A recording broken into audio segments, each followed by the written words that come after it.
Ubu rero uyu munsi tugiye kuganira na Mutangana Boshya Steven, akaba umuhanga cyane mu bijyanye n'itangazamakuru ndetse no mu kubungabunga umurage ndangamuco. Ni ibintu yacengeye, bikaba ibintu yanditseho ibitabo, ni ibintu bimutuyemo. Reka rero tuganire nawe abitwibwirira. Urakoze cyane Mutangana kumpa uyu mwanya. Ibi bintu byaje bite, ukuntu ukomatanyije buriya bumenyi bwose mvuze, ubundi tuba tubitegereje ku basaza. Wowe washaje imburagihe, ni gute ibyo bintu ubashije kubikomatanya? Murakoze.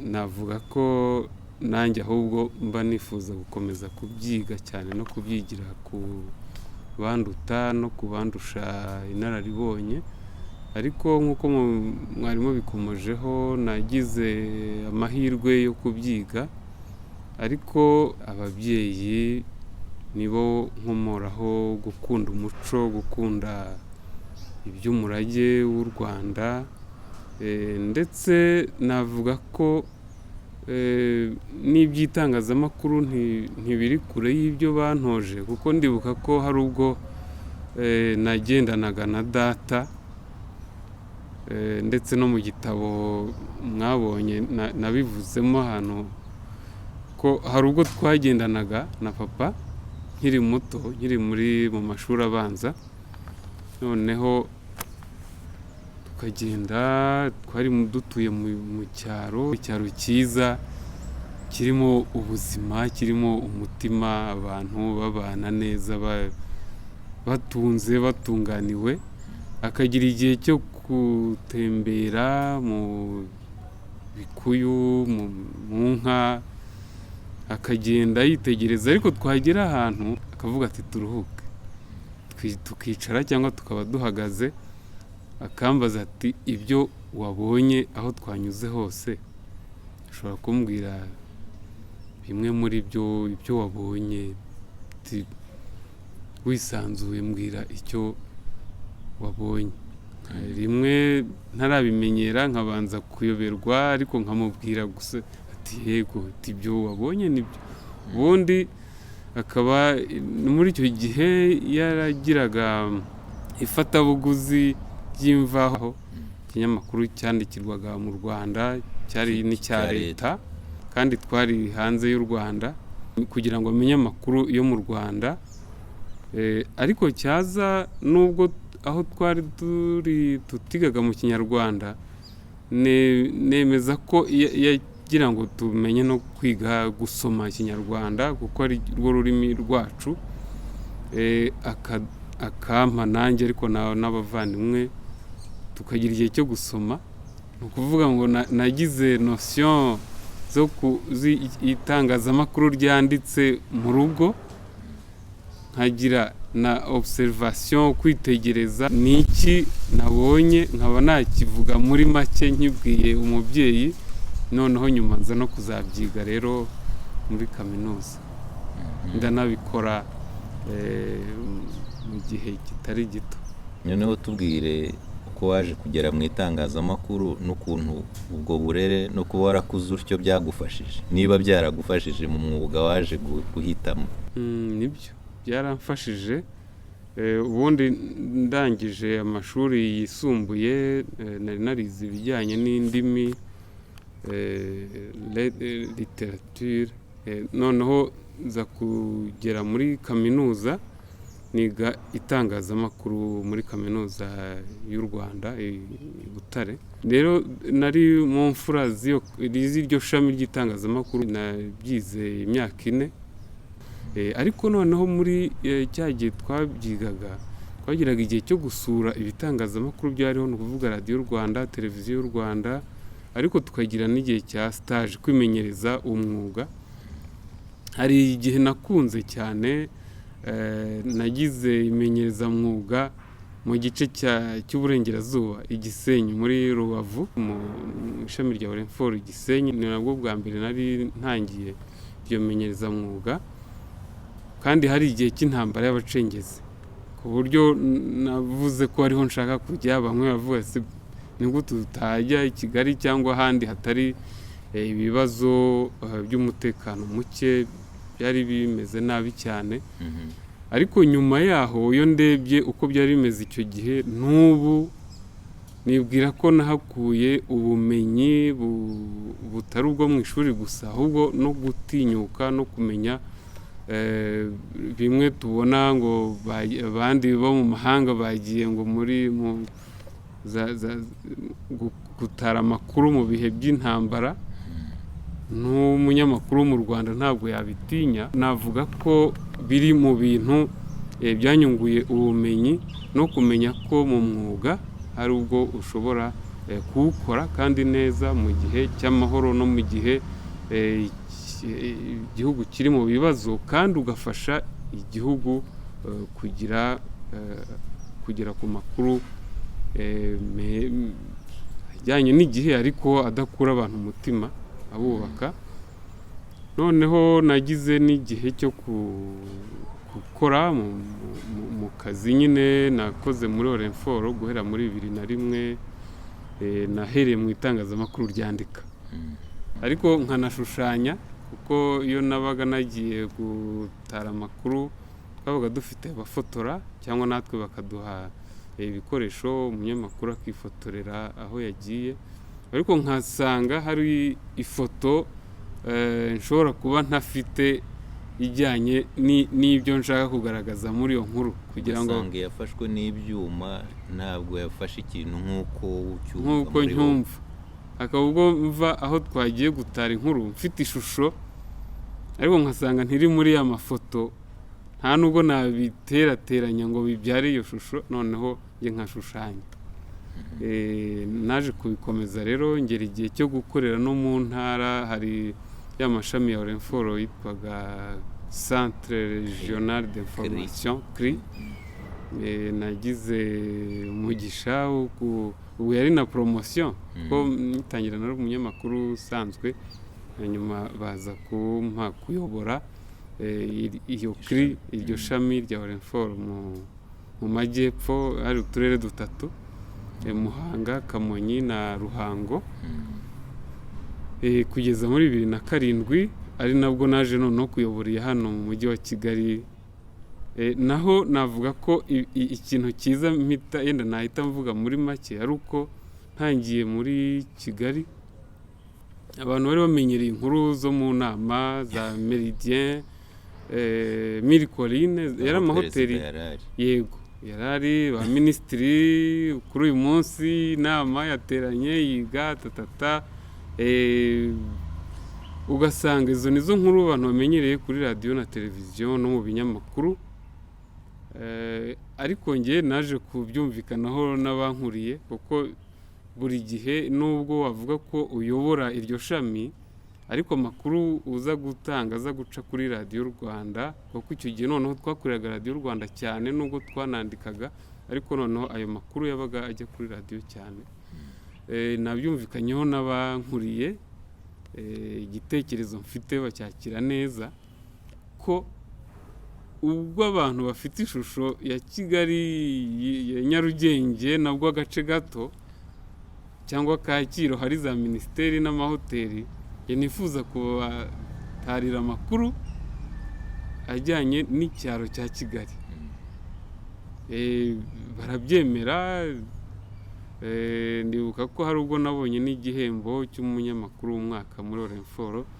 Wari umuyobozi wacu abibwira minisitiri wari waje muri ibyo birori kuduha ibihembo, avuga ati uyu musore hari inkuru yatugejejeho y'abantu bari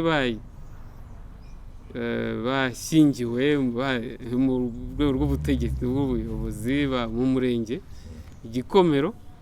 Ariko icyo gihe ati uyu musore yatumvishije, ariko tugasa n'ababibona, uburyo bwa transport y'abageni Igikomero ni mu cyaro, nta kaburimbo ihari, nta modoka za PPP. Ariko umugabo atwaye umugore we kuri gare, nabo baragenda bavuza inzogera, ingoma n'inzogera ku igare, n'indabyo z'ibyatsi basaruye aho batuye, kandi baranezerewe nk'uko nabo tubona muri za modoka. Iyo nkuru niyo yabaye ya mbere. iyo iri mu yo yabwiye abari muri ibyo Yabwiye birori ariko bari bagiye batora banareba inkuru zitandukanye nabagezagaho. Ibyo biri mu byanejeje, ariko biri no mu byo ntibyanezezaga nk'utari iyo nkuru, ariko byanezezaga kuko abo nabaga nasuye ibyo twaganiraga abandi babyumva bakavuga bati reka tujye kureba cya cyaro.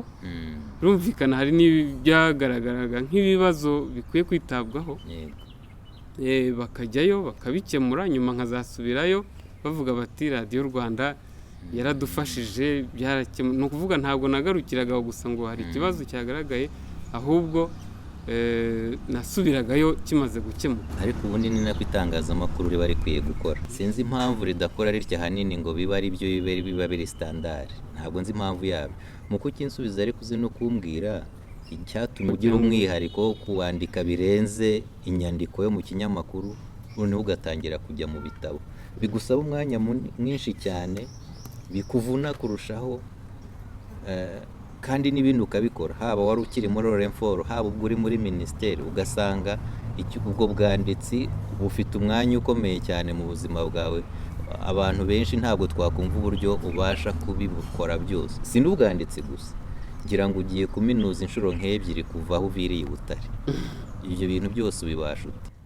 Hashobora kuba impamvu zitandukanye. Hashobora kuba kuko nanjye ntawabimbwirije, nubwo twese twabaga twarakurikiye amasomo kimwe, ariko kwa kwitegereza ntekereza ko bimwe natangiye mvuga by'uko umubyeyi yamfashije kuvumbura iyo mpano yo kugira observation, kwitegereza. Noneho na kumwe bavuga bati gusohoka muri boîte, donc uko abantu basanzwe babona ibintu, ni iki kiri hirya y'ibyo bamenyereye kubona. Kuko urabona no mu mahoteli abantu bajyayo benshi bavuga ko za menu ziba ari zimwe, ariko uko umuntu aryoshya, uko akwakira n'uturengushyo ashyiraho, aribyo bituma abantu bajya muri hoteli n'iyi kurusha indi. Noneho ugasanga hari icyo cy'uko umuntu ashobora kuba afite uko abona bitandukanye n'abandi, ariko kuba abantu banabyiga ndetse no gusoma. Ariko hari n'amahugurwa njye nishakiraga, nigeze gukorana na CIFIA International, baduhugura ku bijyanye n'uko iyo utegura inkuru, uko abantu baza kuyumva, baza kumera, niba ari radiyo cyangwa abandika, baza kumera nk'aho ubwabo barimo kuyibona. Niba ari ibihumura babyumve basa nk'aho bahumuriwe, niba ari ibintu byari bifite bituma umuntu agira amatsiko bumve bashatse kujya aho hantu kandi babyumva kuri radiyo. Ibyo narabihuguriwe icyo gihe, ntangira no kubikoresha mu kazi. Kuba rero abandi yenda n'ubu tutabibona cyane, ntekereza ko ari ikibazo ba nyiri ibitangazamakuru cyangwa abayobozi babyo baba bakwiye kongerera mu bumenyi abo bayobora, batekerereza uwo bagezaho amakuru. Ndakeka nanone ko no muri structure uko ubu ngubu ibitangazamakuru byubaka inzego zabyo n'abakozi, hari aho usanga umuntu ari nyiri igitangazamakuru, ari nawe muyobozi wacyo, ari nawe munyamakuru, ari nawe editor, ari nawe ukora byose. Hari igihe usanga ba nyiri ibitangazamakuru bategereje ibyo bo bakunda. Bande bakunda? Ba nyiri ibitangazamakuru n'aba nyiri kubiyobora. Ukuvuga umuntu ibyo umuntu yikundira, aho kugira ngo yishyire mu mwanya w'umuturage umukurikiye cyangwa usoma. Icyo gihe rero ni ikintu kinini kiba kibuze, ari naho usanga noneho batangiye kuyoba. Nigeze kujya mu Bushinwa mu mahugurwa, ariko ngira amatsiko yo kuganira n'ubuyobozi bw'u Rwanda mu Bushinwa, ni ukuvuga ambasade. Noneho mu byo namubajije harimo itangazamakuru rya hano mubona ari ikirirusha iry'iwacu. Exactement, nawambwira nk'ibyo ko uko we yabibonye, hariya batangaza inkuru zijyanye n'iterambere n'ishusho nziza y'igihugu kurusha muri ibihugu byacu bya Afurika. Ibyo njya mbona yenda nka hafi ariko n'abandi mu bindi bihugu barabigira, ni ugutwarwa ahubwo n'ibyo iyo sosiyete yita ko ni utuntu duto sansasiyoneri, utuntu dushyushye, aho kugira ngo umunyamakuru afate disitanse we agire ijisho ry'umunyamakuru nyine, ahubwo nawe akitwarirwa n'utwo tuntu duto duto nk'udutwara abandi bose, nawe akagenda aho kugira ngo abe ari uri kuri vola yo kugira ngo bafashe kugira ubumenyi no kwanariza, kuko afite na role cyangwa se afite indi ngofero y'umwarimu, afite indi ngofero y'umubyeyi, nubwo ashobora kuba ari umusore cyangwa inkumi. Ni nacyo tubura cyane, kuko nk'igihugu nk'iki cyacu kiba cyaravuye mu bihe by'amage bikomeye, nicyo kintu cya mbere. Hari n'ibitabo nagiye nsoma bavuga batyo, abantu b'impuguke muri iby'itangazamakuru bavuga ko hari indi nzira cyangwa ubundi buryo bwo gukora ibitangazamakuru biba bikwiye gukora iyo biri mu gihugu cyabaye mu mage nk'uko u Rwanda rwabayeho, noneho bagomba kwibanda ku itangazamakuru ry'iterambere, atari itangazamakuru y'ibintu sansasiyoneri, ibintu byacitse. N'ubundi ibyo byacitse abantu basanzwe babizi, bakeneye guhumurizwa, bakeneye kumenya ko niba hari ishuri ryiza abantu bishingiye ku musozi runaka cyangwa muri quartier runaka, ko bagize igikorwa cyiza, noneho na leta ikumva ko hari abaturage bazi kwiteza imbere, atari yo yonyine bagomba gutegereza. Uwo mutima ukorana itangazamakuru ni nawo ukorana ubwanditsi, noneho ukaza no kubibonamo opportunité y'uko itangazamakuru rikwiye kumenyekanisha umurage ndangamuco. Ese niba ari urugendo cyangwa ari urugamba wiyemeje, urabona arugeze hehe? Ni ukuvuga ntabwo abari mu itangazamakuru bashobora kubigeraho abo mu muco w'umurage ndangamuco batabona akamaro k'itangazamakuru, n'abo mu murage ndangamuco ntibashobora kuvuga ngo uzamenyekana batazi gukorana n'itangazamakuru. Iki gitabo cyawe gishya hari ukuntu cyaba gihura n'iyi area ukunze kuba urimo ukoramo ibikorwa byinshi? Yego, bifite aho bihuriye ndetse cyane, kuva aho ntangirira kugeza no ku musozo. Mu gutangira ntabwo mpita ntangira ngaragaza uwo data, ntangirira ku bihe, kuvuga amatariki, amezi, umwaka se cyangwa ibinyejana bifite icyo bivuze mu mateka y'u Rwanda. Uko umuntu agisoma guhera atangiye kugera akirangije, bumva ko harimo umuco, harimo uwo murage, waba uw'ababyeyi baraga abana, waba umurage w'igihugu, waba uw'aho abantu batuye, n'icyiza bazakuramo kizabaherekeza mu bihe barimo, n'ibyo nabo bazaraga abandi. Muri ibyo nahuje n'uburere ababyeyi batanga, nanone nibuka ko papa yajyaga antoza kwandika za correspondance, ni ukuvuga hari nk'ababyara bacu babaga bari nko muri interna cyangwa mu kindi gihugu, bari mu Rwanda, turi mu kindi gihugu aho ababyeyi bacu bari barahungiye, noneho we akankoresha umwitozo, n'abavandimwe banjye barayikoze iyo myitozo, ariko kuko ari njye urimo uvuga ubu, nkoresha umwitozo wo kwandika ibaruwa neza, akanayikosora, ariko akamfasha no kubarira uwo muntu inkuru, mbese amakuru mu rugo ku kigero cyanjye, mu buryo buri ku murongo. Yego, buri ku murongo, ubatse neza ubwo.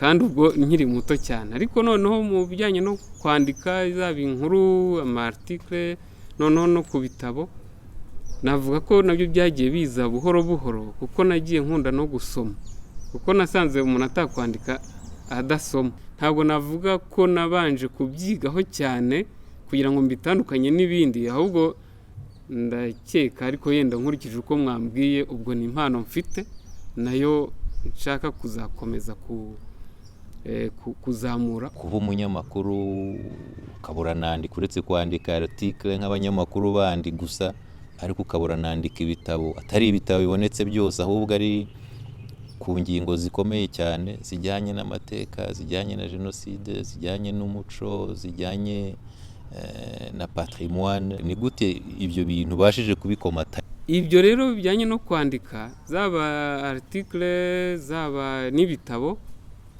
mbikora mu gihe cy'amasaha yanjye atari ay'akazi, ni ukuvuga ntashye muri za weekend, igihe cya konje n'amajoro. Amajoro nayo ubwo ndayarya rwose, kuko nshobora no kuba nduhutse, cyangwa nshobora no kuba nkina n'abana banjye, cyangwa nganira na madamu, nkagira igitekerezo, nkaba nababwira nti mu mwanya uri buze hari icyo ndi buze gukora. Ariko niba nibuka neza, ukora ubwo bushakashatsi unandika icyo gitabo, byaranigaragazaga cyangwa bikaba mu myanzuro, urankosora niba nibeshya, by'uko ahubwo hakwiye radiyo ishingiye ku muco. Niba ari wowe wari buyishyireho, niba warayishyizeho, kuko ni ikintu ngira ngo cyaba kigiye gushyira mu bikorwa ibyo wavumbuye. Koko nzayishyiraho, kuko abantu binjira mu by'ikoranabuhanga niko mbona bajya kure yo gusigasira umuco wabo n'umurage ndangamuco. Bisaba umwanya no kumva icyo kikurimo, umutima ukubwira uti ingingo iyi n'iyi. Kuvuga hari igihe nko mu gihugu cyangwa ku rwego mpuzamahanga tuba twiteguye kwizihiza umunsi mukuru runaka, ariko nabyo ku ishuri barabitwigishiriza avant papier. Mu itangazamakuru ntabwo nkunze kubibona, ariko ubundi biba bikenewe, aho kugira ngo bazamenye ayo makuru kuri uwo munsi cyangwa bukeye, kuko hari n'ibitangazamakuru bivuga byarangiye, ahubwo batangire basogongere ese ubundi ibyo bintu ni ibiki, ni ibihe bibazo bibamo, ni iki, donc contexte y'ibyo bintu. Noneho uwo munsi niba ari urwo ruzinduko cyangwa uwo munsi mukuru, bazabe babimenya umunota ku wundi kirimo kuba, ariko badashakishije ngo ariko ubundi ibyo bintu ni ibiki, ntibatakare. Icyo gihe birafasha, ibitangazamakuru byacu bigiye bibikora byatujijura kurushaho, noneho bikanafasha ko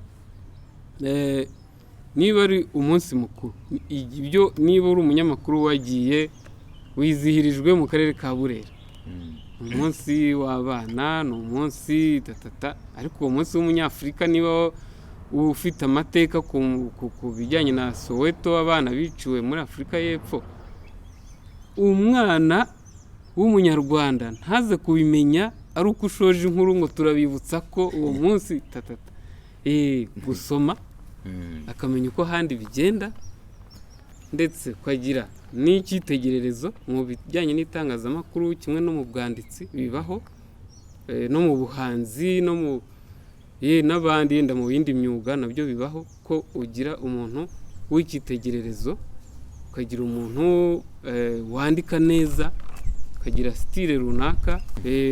Hari abo twigeze gura bambwira ngo bagiye kuryiga kubera ko bumvaga inkuru z'abanyamakuru batandukanye, hari n'uwambwiye ngo nanjye ndimo, ariko ntabwo numva ari ibintu niratana, ahubwo numva nshaka gukomeza kubyiga, ndanabyiga, ndihugura igihe cyose. Ubwo bunyamwuga burabuzwa n'iki? Uko bivuga ndabyumva ko budahari cyangwa bwakendereye. Ubwo bunyamwuga burakenderezwa n'iki cyane cyane hano iwacu muri iki gihe? Ni ibyo nkeka, ntabwo nabyemeza, nta bushakashatsi ndabikoraho cyangwa ngo ndebe n'icyo abandi baba barabivuzeho, ariko icyo nkeka ni uko harimo ikintu nakwita nk'ubunebwe. Kuba uri umunyamakuru, iyo uzirikanye inshingano ufite kuri sosiyete, ku muryango runaka, ubu turavuga wenda umuryango nyarwanda ndetse na mpuzamahanga, kuko ubu abantu bashyira ibintu mu by'itangazamakuru bikagera ku isi yose. inshingano y'ibanze umunyamakuru afite yo kuhabera rubanda umuturage, kumwigisha hari ibyo azi cyangwa akwiye kuba azi kugira ngo umuturage agezeho ayo makuru cyangwa ibyo biganiro nawe muzamure mu mitekerereze. Wowe iki gitabo wakimazeho imyaka 20 n'iyindi, nubwo wanyuzagamo ugakora n'ibindi, hari n'ibyasohotse mbere yacyo ariko waragitangiye, ko ibi bintu bisaba imbaraga nyinshi n'amikoro, kandi ko hari abanyarwanda benshi bafite ikintu cy'umwihariko basangiza abandi, bababwira bijyanye n'uyu murage ndangamuco wacu, bo babigenze bate? Nkanjye na biriya bindi nasohoye yagiye gusohoka nk'iki ngiki, yenda mwari mutanzeho urugero, cyasohotse hari abantu individuellement mubwira icyifuzo cyanjye nkamubwira ntiwabasha gusoma, naho wasoma chapitre imwe nta kibazo, ariko ngira inama n'undi noneho bigeraho n'inzego biragufasha, kuko uko wandi kugenda urushaho gutyaza ubwonko wumva hari urundi rwego ugezeho mu kunezerwa. Navuga ko nk'iki ngiki hari ibintu byinshi namenye ndimo nyandika. Mperutse gukurikira ikiganiro cya Boubacar Diop wo muri Senegal, n'umwanditsi nanjye nigiraho ibintu byinshi byiza. Yaratubwiye ati rwose igihe wandika ntabwo wiyandikira, kwandika ni ugusangiza abandi. Niba umuntu yumva yifuza kwandika ntazumve ko niba ari ubwa mbere agiye kwandika nkavuga ati se njye nakwandika nka kanaka, icyo kintu gishobora kumuca intege. Urakoze cyane Mutangana kumuha uyu mwanya tukaganira.